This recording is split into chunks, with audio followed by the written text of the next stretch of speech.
Welcome back. Today we are tackling something that's going to totally level up your German, modal verbs. Now, what are they? Well, think of them as special helping verbs. They don't really describe an action on their own. Instead, they change the main action in a sentence. And let me tell you, getting these down is your ticket to sounding so much more natural and expressive. See, with modal verbs, you can finally say what you really mean. You can express things like ability, or necessity, or desire. So you can go from just saying, I learn German, to I want to learn German, or I must learn German. It's a huge step forward for sure. So you ready? Let's dive in. All right, before we even learn a single one of these verbs, we have to talk about the number one, most important, absolutely non-negotiable rule for using them. It's called the Satzklammer, which literally translates to sentence bracket, and it tells you exactly where your verbs have to go. If you get this right, you're honestly halfway there. And here's the rule. It's actually super simple. The modal verb, that's our new verb, it grabs the second position in the sentence, right where you'd expect a verb to be. But here's the kicker. The main verb, the original action verb, it gets kicked all the way to the very end of the sentence. And when it goes to the end, it changes back to its original unconjugated infinitive form. Okay, let's see this in action, because that's the best way to learn. We'll start with a sentence we all know how to make. Ich lerne Deutsch. I learn German. Subject in position 1, conjugated verb in position 2. Simple, standard stuff. Perfect. Now, let's say we want to do this. We're going to add the modal verb for want, which is will. So will just slots right into position 2.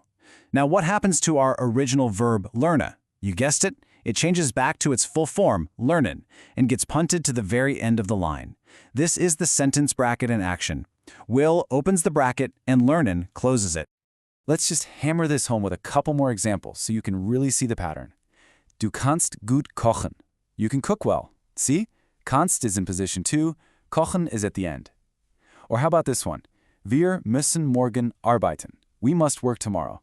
Müssen in position 2, arbeiten at the end. The rule just always works. Okay, now that we've got the sentence structure totally figured out, let's actually meet the verbs themselves. We're going to start with the 3 most important modal verbs you're going to be using every single day as a beginning. First up, we have können. This means can, or to be able to. You use this anytime you're talking about a skill you have or something that's possible. So, for example, ich kann Deutsch sprechen means I can speak German. You're stating your ability. Next, we have müssen, which means must or to have to. This one is all about obligation, when there's really no other choice. For example, if you want to get on the train, wir müssen ein Ticket kaufen. We must buy a ticket. It's a requirement, plain and simple. And our third key verb is wollen, which means to want to. This one expresses a really strong desire or a very clear plan. Ich will nach Deutschland fliegen is a firm statement of your goal. I want to fly to Germany. Now, a really quick but important warning about this verb. Which brings us to a super important cultural tip.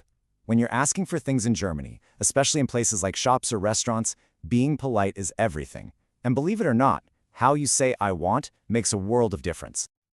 Okay, look at this slide really closely. If you say, ich will ein Bier, it can come across as demanding, maybe a little rude, or even kind of childlike. You know, like a kid stomping their foot saying, I want an ice cream. The correct, polite, adult way to ask for something is to use a completely different verb. You'd say, ich möchte einen Kaffee bitte. And that brings us to the wonderful verb möchten. It means would like to. And honestly, this is your absolute A1 survival verb. This is the polite way to say I want, and it's what you'll use for ordering food, buying train tickets, pretty much any polite interaction. Seriously, if you memorize one verb today, make it this one. Awesome. So to finish up our list, there are just 2 more modal verbs that are really handy to know as a beginner. They cover 2 important ideas, getting permission and giving or receiving advice. So, first there's dürfen. This means may or to be allowed to. This verb is all about one thing, permission. So asking darf ich hier rauchen means, am I allowed to smoke here? It's the perfect way to ask if something is okay to do. And finally, we've got sollen, which means should or to be supposed to. You use this for recommendations or duties, especially when the advice is coming from someone else. Like, the doctor says I should drink more water. Der Arzt sagt, Ich soll mehr Wasser trinken. It's advice you've been given. Okay, so we've got the word order, and we've met the verbs, but how do we conjugate them? You might have noticed they look a little weird. Well, here's the good news. While they are irregular, they all follow one incredibly simple, predictable pattern. This is our second golden rule of the day.